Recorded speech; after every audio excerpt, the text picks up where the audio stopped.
এবার আমি তোমাকে ঠকাইনি। এই যে আমাকে বিশ্বাস করে তুমি এই সেতুটা পার হতে পারবে, এবার মনে হয় তোমার সাথে আমার বন্ধুত্বটা হয়ে যাবে। এরপর জাদুকর রুদ্র সেখান থেকে অদৃশ্য হয়ে যায়।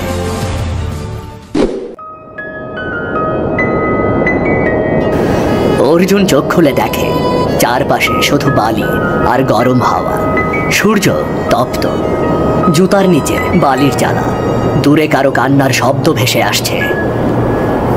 এ কোথায় এলাম আমি?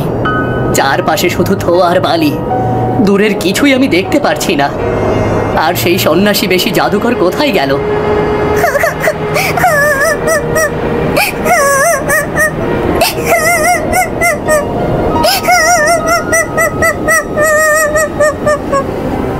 ওটা কি? কেউ কাঁদছে? কেউ আছেন? দয়া করে সাহায্য করুন, আমি মস্ত বড় বিপদে পড়েছি। সারাদিন অনেক কষ্ট করে আমি জল সংগ্রহ করেছিলাম। এই জল আর জলের কলস মরুভূমির ভেতর হারিয়ে গেছে। ওখানে কে? তুমি তুমি কেঁদো না, আমি আসছি। আমি রাজপুত্র, নিশ্চয়ই তোমাকে সাহায্য করব। আমি আসছি। আমি। তুমি কে ছোট মেয়ে? এই অন্ধকার মরুভূমিতে তুমি কি করছো? আমি পিয়ালি। আমার জল ভর্তি কলস বালির নিচে হারিয়ে গেছে। এই জলটুকু আমি অনেক কষ্ট করে সারা দিনের জন্য সংগ্রহ করেছি। আমার মা বাবা এই জলটুকুর জন্যই অপেক্ষা করছে। আমি তোমাকে সাহায্য করব। আপনি পারবেন? অনেকেই চেষ্টা করেছে কিন্তু কেউ পারেনি। আমি রাজপুত্র অর্জুন, চেষ্টা না করে হার মানা আমার স্বভাব নয়।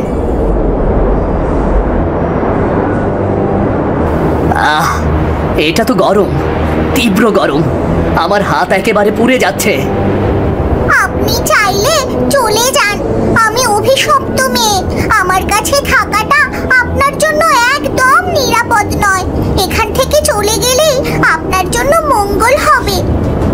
অভিশপ্ত? কিসের অভিশাপের কথা বলছো তুমি? হ্যাঁ, আমার অভিশাপ আছে। যেদিন কেউ আমার কলস উদ্ধার করবে সেদিন সে চিরতরে হারিয়ে যাবে। তবু আমি চেষ্টা করব। কেন? আপনি তো আমাকে চেনেন না। আপনি কেন শুধু শুধু আমাকে সাহায্য করতে চান? সব সম্পর্ক চেনার নয়, অনুভবের। কেউ আগে এমন বলেনি আমাকে।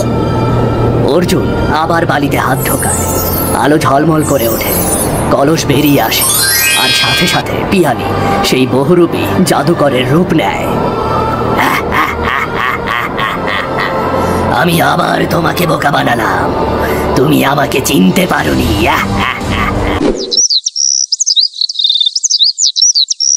পরের দিন সকালে বারান্দায় দাঁড়িয়ে রানীমা দূরের পাহাড়ের দিকে তাকাচ্ছেন।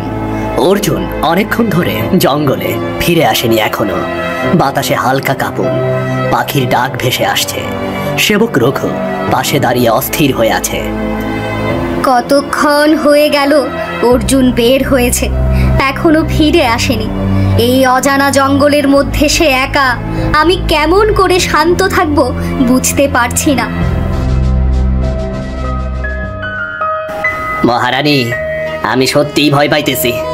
আপনি হয়তো জানেন, জঙ্গলে অনেক অজানা বিপদ লুকাইয়া থাকে। আমি জানি রঘু, আমি জানি তার সাহস বড়, কিন্তু তার হৃদয় এখনো শিশুর মতো। সে কতটা বিপদে পড়তে পারে তা আমি কল্পনাও করতে পারি না। সে আমার কথা শোনে না। একবার যখন নিজের পথ বাইছে নেয়, আর কেউ তারে থামাইতে পারে না, কেউ পারে না। সে ছোট নয়, কিন্তু এই অজানা জঙ্গলে যা আছে তা তার কল্পনার বাইরে। মহারানী, যদি কোনো বিপদ ঘটে আমরা কি করব তখন? রঘু, আমরা কি করতে পারবো জানি না, তবে আমি জানি, আমি শুধু চাই সে নিরাপদে ফিরে আসুক। আমি তার নিরাপত্তা নিশ্চিত করতে চাই, কিন্তু তার সাহসী তার পথে বাধা। মহারানী, আমরা তারে চিঠি পাঠাই, অন্তত সে জানবো যে আমরা চিন্তিত। চিঠি পাঠানো?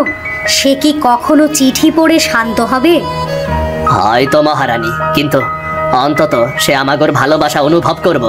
সে বুঝতে পারবো আমরা তার জন্য অধীর আগ্রহে অপেক্ষা করতাছি। প্রতিটি পদক্ষেপে আমি ভাবছি সে ঠিক আছে তো, কোনো বিপদে পড়েনি তো। প্রতিটি মা তাই চিন্তিত হয়। রাজপুত্র হওয়া মানেই নয় যে আমি চিন্তাহীন থাকবো, তাই না? হ্যাঁ, সে বড় হয়েছে, কিন্তু আমার চোখে সে এখনো সেই ছোট্ট ছেলে যে আমার কোলে বসতো। মহারানী, আপনি কি জানেন, প্রতিটি মাই মনে করে সন্তান কখনোই পুরোপুরি প্রস্তুত না, যতই সে শক্তিশালী হইক। আমি জানি, কিন্তু তার প্রতিটি নিঃশ্বাস আমার হৃদয়কে কাঁপিয়ে দেয়। তার সাহসী তারে বাঁচাবো, আপনি ভয় পায়েন না রানীমা। মহারানী, আমরা শুধু প্রার্থনাই করতে পারি, ঈশ্বরে ভরসা করতে হইব। তাছাড়া এখন আমাগর হাতে আর কিছুই নাই রানীমা। হ্যাঁ, প্রার্থনা একমাত্র উপায়। মহারানী, আমরা কি তার লাইগা কিছু পাঠামু, খাবার বা সাহায্য? না রঘু, যদি সে আমাদের খুঁজে পায় তার সাহস ক্ষুণ্ণ হবে। তাইলে আমরা শুধুই প্রার্থনা করি আর বিশ্বাস রাখি সে ফিরে আসবই ফিরে আসে। হ্যাঁ, আমি চাই সে যেন নিরাপদে ফিরে আসে, যেন সে আমার হাত ধরে আবার হাসতে পারে। জঙ্গলের মাঝখানে অর্জুন দাঁড়িয়ে আছে, হাতে তলোয়ার।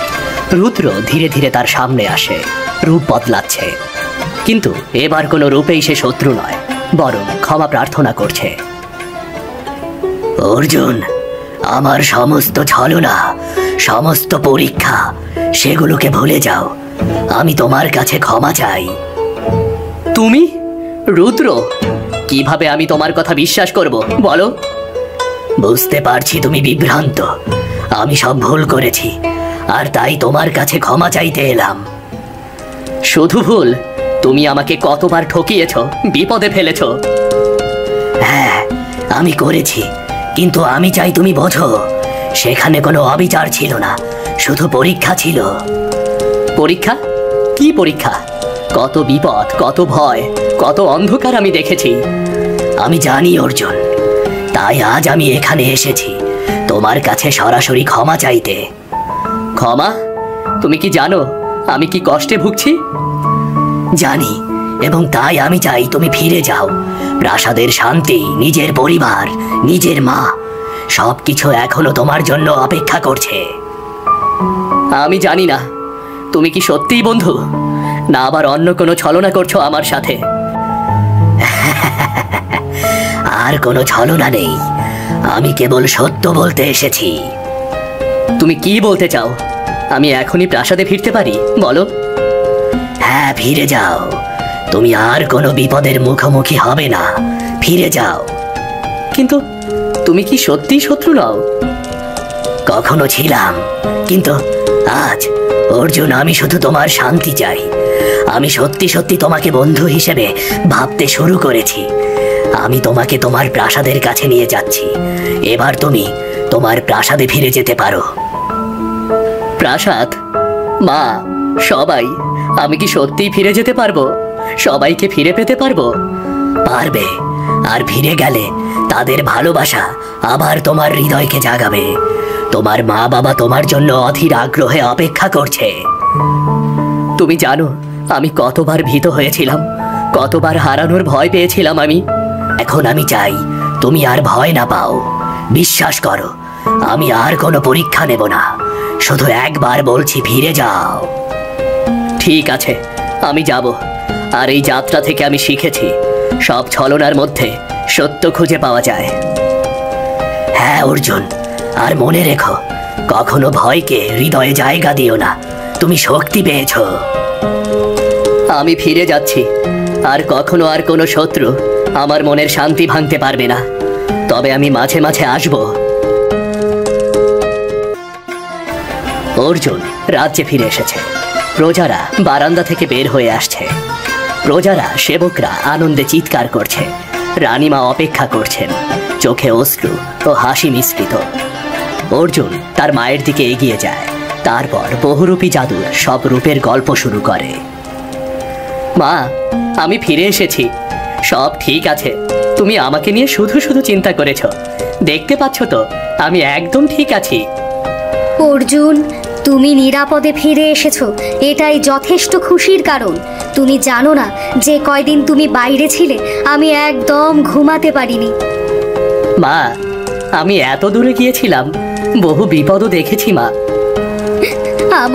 আমার ছেলে ফিরে এসেছে, তার অভিজ্ঞতা যাই হোক এখন সে নিরাপদ। মা, আমি যা দেখেছি তা সত্যি অদ্ভুত। একই মানুষ একের পর এক রূপ নেয়। রূপ? অর্জুন, তুমি কি বলছো? তুমি কি বহুরূপী জাদু দেখেছো? হ্যাঁ মা, প্রতিটি রূপই ভিন্ন। কখনো সাপ, কখনো বৃদ্ধা, আবার কখনো রাজকন্যা। রাজকন্যা? তুমি কি সত্যিই দেখেছো? আমাকে তাড়াতাড়ি সব খুলে বলো। তুমি কি রুদ্রের সব ছলনা দেখেছো? হ্যাঁ, সে আমাকে পরীক্ষা করেছিল বহুরূপে। কেউ কখনো চিনতে পারবে না। অর্জুন, তুমি কি কখনো বিভ্রান্ত হয়েছিলে? হ্যাঁ মা, কখনো কখনো মনে হয়েছে আমি হারিয়ে যাচ্ছি। মা, আমি নিজের হৃদয়কে বিশ্বাস করেছি, আর আমার বিশ্বাস আমাকে নিরাপদ রাখলো। তুমি সত্যি বড় হয়েছো। এই অভিজ্ঞতা তোমাকে আরো শক্তিশালী করেছে। তোমাকে নিয়ে আমার খুব গর্ববোধ হচ্ছে। মা, আমি শিখেছি রূপ যতই ভিন্ন হোক, বিশ্বাস ও সততা কখনো বদলায় না। এবং তুমি সেই শিক্ষাকে মনে রেখেছো। দেখবে রাজপুত্র, এই শিক্ষা তোমাকে এগিয়ে নিয়ে যাবে। হ্যাঁ মা, আমি সব রূপের কথা মনে রেখেছি। সাপ, বৃদ্ধা, রাজকন্যা, এমনকি ভয়ঙ্কর ছায়া। এই সব দেখার পরে তুমি শান্ত কিভাবে থাকতে পারলে? সত্যি করে বলো তো বাবা, তুমি সত্যি সত্যি ভয় পাওনি? মা, প্রতিটি রূপই আমাকে শক্তি দিয়েছে, কারণ আমি জানতাম যে কেউ আসল রূপে ফিরে যাবে। মা, তুমি কি রুদ্রকে শেষ পর্যন্ত দেখেছো? হ্যাঁ মা, শেষ পর্যন্ত ক্ষমা চেয়েছিল, আর আমি তার কথাই বিশ্বাস করেছি। তোমার এই ধৈর্য ও বুদ্ধি আমাকে গর্বিত করছে অর্জুন। মা, আমি শিখেছি ভয়কে হার মানাতে হবে এবং বিশ্বাসকে নিজের শক্তি বানাতে হবে। আমার অর্জুন, তুমি সত্যি প্রাসাদের আলো, সাহস ও শান্তির প্রতীক।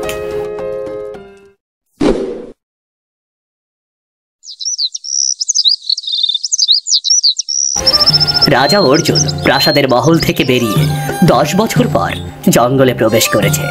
প্রজাদের শান্তি ও নিরাপত্তা নিশ্চিত হয়েছে। হঠাৎ তার মনে পড়ে বহুরূপী জাদুকর রুদ্রের কথা। অর্জুন নির্ধারিতভাবে জঙ্গলের দিকে এগোয়। 10 বছর, কত দ্রুত সময় চলে গেছে। আর এখনো মনে পড়ে রুদ্রের কথা। সে কি এখনো এই জঙ্গলে আছে? কত কিছু শিখিয়েছে আমাকে। অর্জুন, তুমি এখানে আসবে তা তো আমি ভাবিনি। রুদ্র, হ্যাঁ, আমি এলাম অনেক বছর পর। হঠাৎ করেই তোমার কথা মনে পড়ে গেল, আর তাই তো তোমার সাথে দেখা করতে এলাম। রাজা অর্জুন, তুমি সত্যিই পরিবর্তিত, শক্তি আর দায়িত্বের প্রতীক। আর তুমি বহুরূপী রুদ্র, তুমি কি এখনো একই রূপে নেই? আমি এসেছি সত্যিকারের রূপে, আর এবার কোনো ছলনা নেই। তোমার সাথে দেখা হওয়ার পর থেকে আর কোনোদিন আমি কারো সাথে ছলনা করিনি।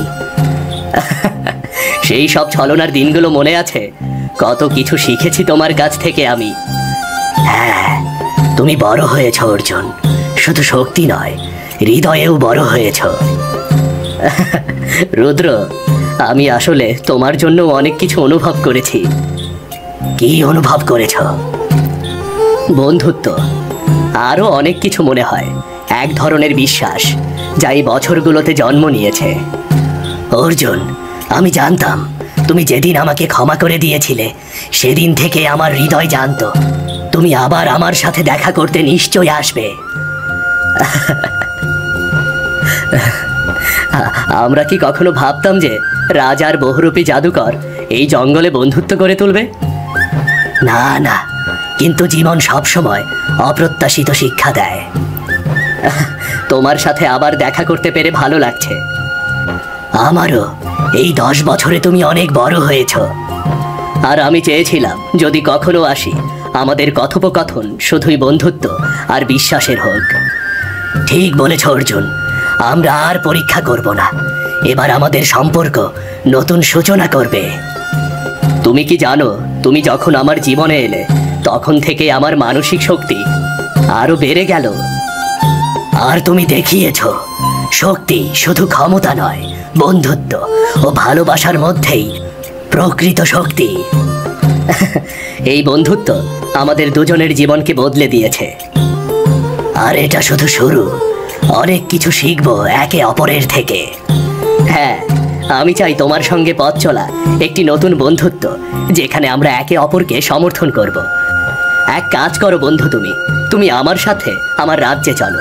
তুমি আমাকে সাহায্য করবে, আমি তোমাকে রাজ্যের মন্ত্রী হিসেবে ঘোষণা করব। আর আমি প্রতিশ্রুতি দিচ্ছি, কখনো তোমার বিশ্বাসকে অবমূল্যায়ন করব না। আর আমি প্রতিজ্ঞাবদ্ধ, আমরা একে অপরের সঙ্গে সৎ ও দৃঢ় থাকব। ঠিক আছে, আমি তোমার সাথে তোমার রাজ্যে যেতে চাই, কিন্তু তোমার মন্ত্রী হওয়ার জন্য নয়। এখন আমরা শুধু বন্ধু নই অর্জুন, আমরা একে অপরের জীবনের অংশ, শক্তি, শিক্ষা এবং ভালোবাসার অংশ। আর আমাদের গল্পটি এখানেই শেষ হলো।